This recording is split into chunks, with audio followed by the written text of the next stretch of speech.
संजना को हमेशा से ही हर चीज ब्रांड की लेना पसंद था। कपड़े, जूते, सैंडल, हैंडबैग, यहाँ तक कि परफ्यूम भी संजना ब्रांड का ही लगाती थी। ऐसे ही एक दिन वो अपनी दोस्त तुषार के साथ सीसीडी में बैठी कॉफी पी रही होती है। तभी वो बोलती है, क्या यार तुषार, तू बार बार इस सस्ते से सीसीडी में आ जाता है। मुझे लेके ही जाना है तो स्टारबक्स ले चलना। क्यों? वहाँ कॉफी मग से निकलकर खुद ही मुंह में आ जाती है। क्या गंदा मजाक कर रहा है यार, हर जगह कॉफी कॉफी ही होती है, स्टारबक्स हो या सिंपल सीसीडी। बस तुझे ब्रांड ही दिखता है हर जगह।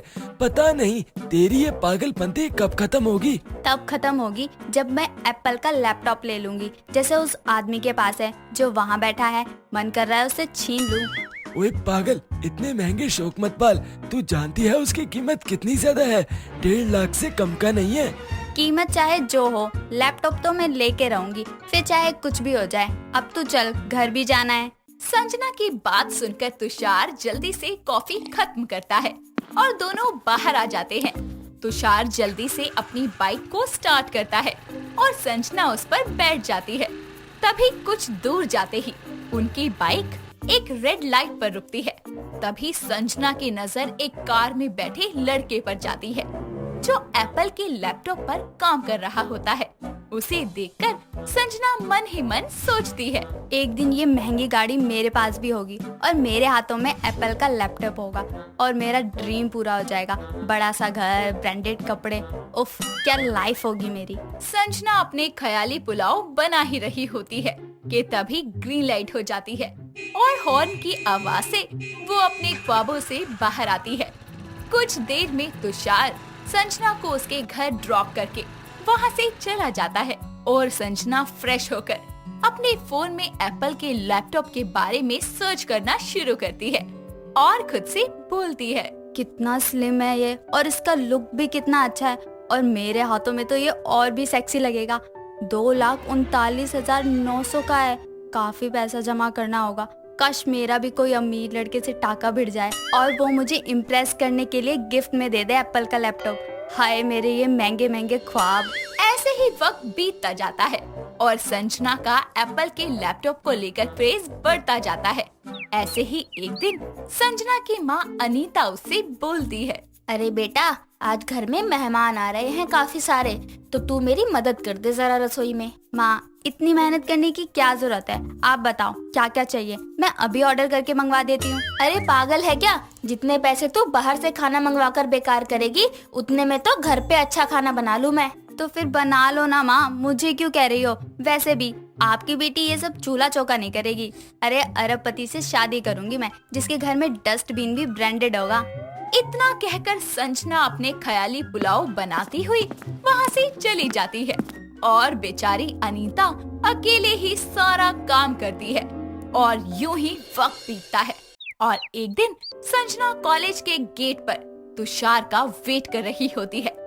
तभी उसके सामने एक ब्रांड न्यू ब्लैक कलर की मर्सिडीज आकर रुकती है और उसमें से एक बहुत ही डैशिंग पर्व नाम का लड़का निकलता है। उसके स्टाइल और लुक को देखकर संजना के दिल में चाहत के फूल खिलने लगते हैं।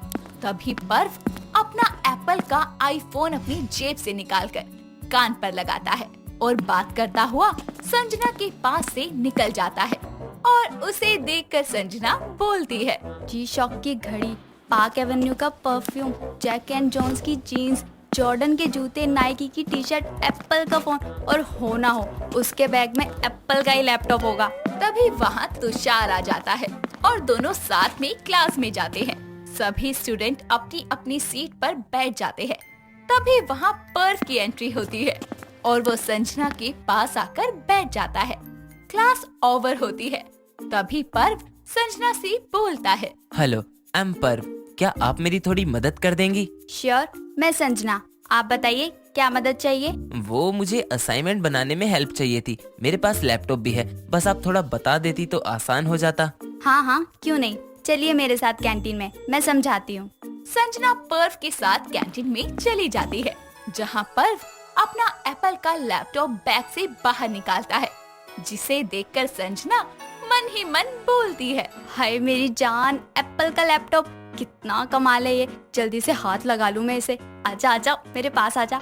संजना मन ही मन ये सब सोच ही रही होती है कि तभी पर्व उसके हाथों में लैपटॉप देते हुए बोलता है। मैंने प्रोजेक्ट ओपन कर दिया है, अब आप मुझे थोड़ा समझा दो, बाकी काम मैं बना लूंगा। ठीक है, मैं बताती हूँ। वैसे एक बात पूछूं, हाँ बोलो ना। ये एप्पल का लैपटॉप तुम्हारा अपना है या फिर? अरे मेरा अपना है, ये लास्ट ईयर मेरे डैड ने मुझे बर्थडे पर गिफ्ट किया था। ओह वाव, वैसे मुझे भी ब्रांड का काफी शौक है और तुम्हें देखकर लगता है कि तुम्हें भी काफी शौक है ब्रांड का। ऐसे ही दोनों काफी देर तक बातें करते हैं और दोनों में अच्छी दोस्ती हो जाती है। दिन बीतते जाते हैं। अब संजना अपना ज्यादातर वक्त पर्व के साथ ही बिताती थी और तुषार से बात नहीं करती थी। ये सब देखकर तुषार को बिल्कुल अच्छा नहीं लगता और वो संजना से बोलता है। संजना, तुम ये जो भी कर रही हो ना, सब गलत है। तुम बस उस पर्व के महंगे कपड़े, शौक और एप्पल का लैपटॉप देखकर जो उसके पीछे भाग रही हो ना, देख लेना एक दिन यही तुम पर बहुत भारी पड़ेगा। तुम्हें जो कहना है कहो, मुझे पता है मैं क्या कर रही हूँ क्या नहीं। ठीक है, तो अपनी इस मुफ्त की सलाह को अपने पास रखो तुम। तुषार को बुरा भला कहकर संजना वहाँ से चली जाती है। वक्त और बीतता है। संजना और पर्व के बीच की नजदीकियाँ बढ़ने लगती है।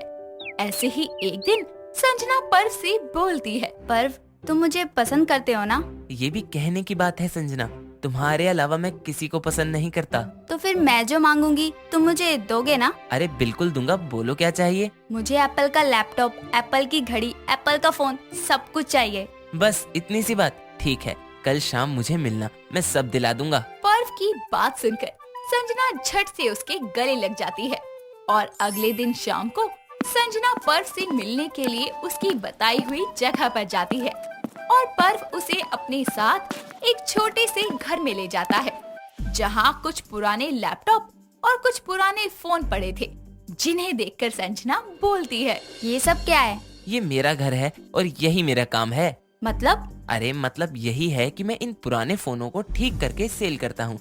जो मेरा एप्पल का लैपटॉप है ना, वो कोई रियल नहीं है, नकली है। और ये कपड़े भी, अरे सब कॉपी हैं, पर लोगों को क्या पता चल रहा है। और वैसे जितने पैसे इन सब से बर्बाद होते हैं, उससे अच्छा तो घर बना लूंगा इतना पैसा जोड़कर। और वो कार भी रेंट की थी। मतलब अभी तक तुम मुझे धोखा देते आ रहे थे और ये सब छलावा था?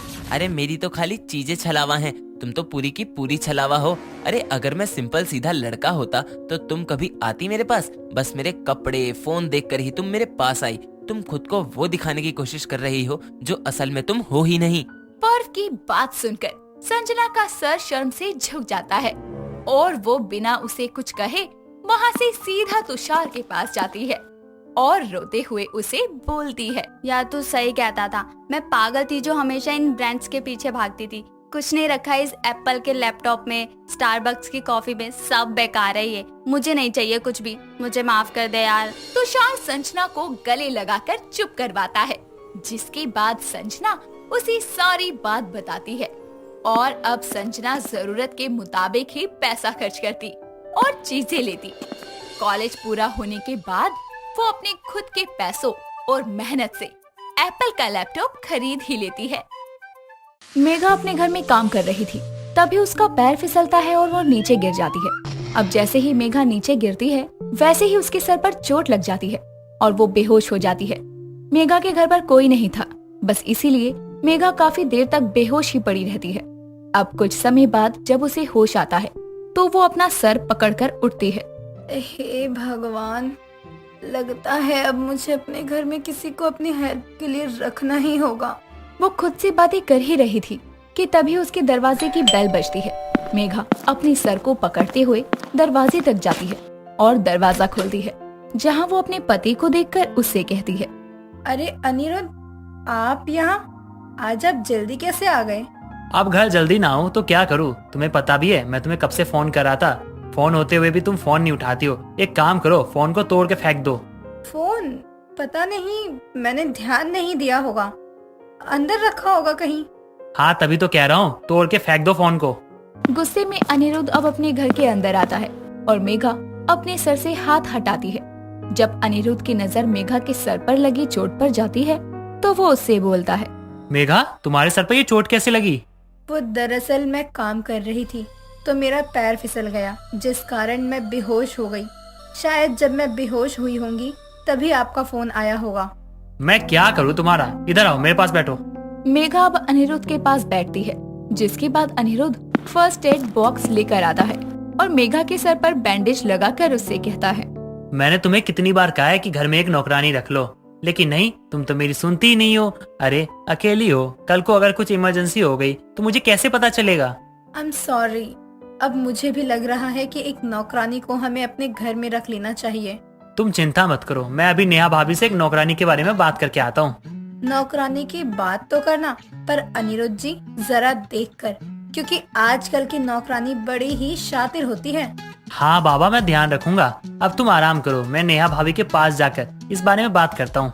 इतना बोलकर अब अनिरुद्ध अपने मोहल्ले में अपनी पड़ोसन नेहा के घर नौकरानी का पता करने जाता है, जहां उसको पता चलता है कि नेहा तो गांव गई है। जिसके बाद अनिरुद्ध कहता है, नमस्ते भाई, कैसे हो? नमस्ते अनिरुद्ध, आज इतने दिनों बाद कैसे आना हुआ? वो क्या है ना भाई, यहाँ पर किसी काम से आया था, पर भाभी तो है ही नहीं घर पर। अच्छा, और वो काम क्या है? भाई वो मुझे एक नौकरानी चाहिए थी जो मेरे घर के साथ साथ मेरी पत्नी का ध्यान भी रख सके। अब आप तो जानते हैं मेघा की तबीयत खराब रहती है, साथ ही हमारे घर में कोई और है नहीं। कल को अगर इमरजेंसी आ गई तो कोई तो होना चाहिए ना। हाँ, ये बात भी सही है। वैसे मेरी नज़रों में एक नौकरानी है, वो काफी हाई फाई है। अगर तुम कहो तो मैं उससे बात करूं? हाँ हाँ कर लो भाई, कम से कम नौकरानी तो घर में आएगी ना जो मेरी पत्नी का ध्यान रख सके। ठीक है अनिरुद्ध, तुम यहाँ से अब आराम से जाओ, कल सुबह ही तुम्हारे घर एक नौकरानी आ जाएगी। राकेश की बात सुनकर अब अनिरुद्ध बेफिक्र होकर अपने घर आता है। ऐसे ही अब अगली सुबह सुबह ही उसके घर नौकरानी आती है और मेघा और उसका बड़ा सा घर देखकर खुद से कहती है, हाय दैया, ये बंगला, मेरा मतलब है कि ये घर तो बंगले जैसा है। इतना बड़ा घर तो मैं सपने में ही देखी है। वाह रे राकेश, तूने मेरी सही जगह सेटिंग बिठाई है। वो खुद से बातें कर ही रही थी कि तभी वहाँ पर अनिरुद्ध आ जाता है और उसको देखकर वो उसे कहता है, जी आप कौन? साहिब, मैं गंगूबाई। मेरे को राकेश साहिब ने यहाँ पर भेजा। आपको एक नौकरानी की जरूरत थी ना? हाँ चलो, मैं तुम्हें घर का सारा काम समझा देता हूँ। और सुनो, मेघा ज्यादातर बीमार रहती है, इसलिए तुम उसको ना ज्यादा काम मत करने देना, ठीक है? और उससे कोई बहस भी मत करना। जी साहब, मैं समझ गई। कुछ ही देर में अनिरुद्ध उस नौकरानी को घर का सारा काम समझाकर वहाँ से चला जाता है। जिसके बाद गंगूबाई घर का सारा काम खत्म करके मेघा को भी खाना बनाकर दे देती है। खाना खाने के बाद मेघा थोड़ी देर के लिए आराम करने लगती है, तो वहीं गंगूबाई बाहर हॉल में जाकर टीवी ऑन कर राकेश को फोन करके कहती है, क्या रे राकेश, तू तो सच में बड़ा ही झकास निकला रे। तूने मेरे को अपने घर के सामने वाले घर में ही काम दिला दिया। और नहीं तो क्या, मेरी चिकनी तेरा राकेश तेरे से प्यार करता है, तो क्या हुआ? अगर मेरी बीवी ने तेरे को घर से बाहर कर दिया तो घर में ना सही, पर हम अपने मोहल्ले में तो अपना चक्कर चला ही सकते हैं ना। तेरी चिकनी को तेरी याद आ रही है। अब अपनी चिकनी को ज्यादा मत सता। चल अब आ भी जा मेरे पास। वैसे भी ये इतना बड़ा घर है, इसका घर का एक कोना भी एक कमरे के बराबर लग रहा है। मेरी चिकनी ने मेरे को आवाज लगाई तो अब उसका चिकना उसके पास कैसे नहीं आएगा? तू इतना ज्यादा इंतजार मत कर, मैं अभी तेरे पास आता हूँ। राकेश गंगूबाई से बात करके फोन रख देता है।